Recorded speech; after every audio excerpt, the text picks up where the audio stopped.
Hello guys, আমাদের চ্যানেলে আপনাকে স্বাগত।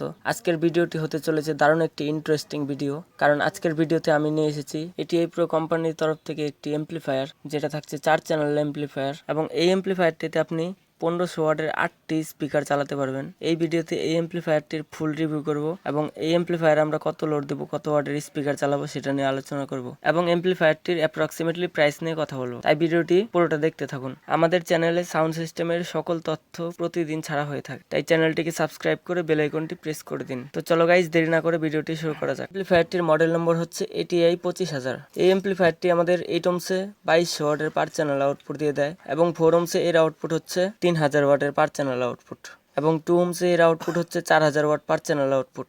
ব্রিজ মোড 8 ohmsে এই এমপ্লিফায়ারটির আউটপুট হচ্ছে 5200 ওয়াটের আউটপুট এবং ব্রিজ মোড 4 ohmsে এই এমপ্লিফায়ারটির আউটপুট হচ্ছে 7600 ওয়াটের আউটপুট। এটি একটি টিডি ক্লাসের এমপ্লিফায়ারটির ডাম্পিং ফ্যাক্টর হচ্ছে 2000।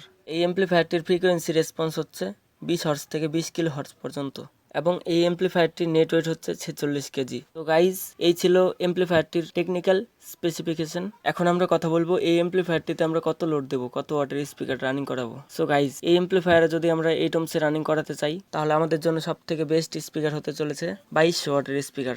এবং একে যদি আমরা 4 ohmsে রানিং করাতে চাই, তাহলে আমাদের জন্য সব থেকে বেস্ট স্পিকার হতে চলেছে 1500 ওয়াটের স্পিকার। এবং 2 ohmsে যদি এমপ্লিফায়ারটিকে আমরা রানিং করাই, তাহলে আমাদের জন্য সব থেকে বেস্ট স্পিকার 800 ওয়াটের স্পিকার। এখন আমরা কথা বলবো এমপ্লিফায়ারটির অ্যাপ্রক্সিমেটলি প্রাইস নিয়ে। এই এমপ্লিফায়ারটির অ্যাপ্রক্স প্রাইস বলছি, এই প্রাইসটি ফাইনাল প্রাইস না, অ্যাপ্রক্স প্রাইস বলছি। এই এমপ্লিফায়ারটি আমাদের 1 লাখ থেকে 1,10,000-এর ভিতরে এমপ্লিফায়ারটি মার্কেটে পাওয়া যাবে। সো গাইজ, ভিডিওটি যদি ভালো লেগে থাকে তাহলে লাইক, কমেন্ট, শেয়ার করবেন। আজকের ভিডিওটি এই পর্যন্তই। আবার দেখা হবে নতুন কোনো ভিডিওর সাথে। ততক্ষণের জন্য জয় হিন্দ, জয় ভারত।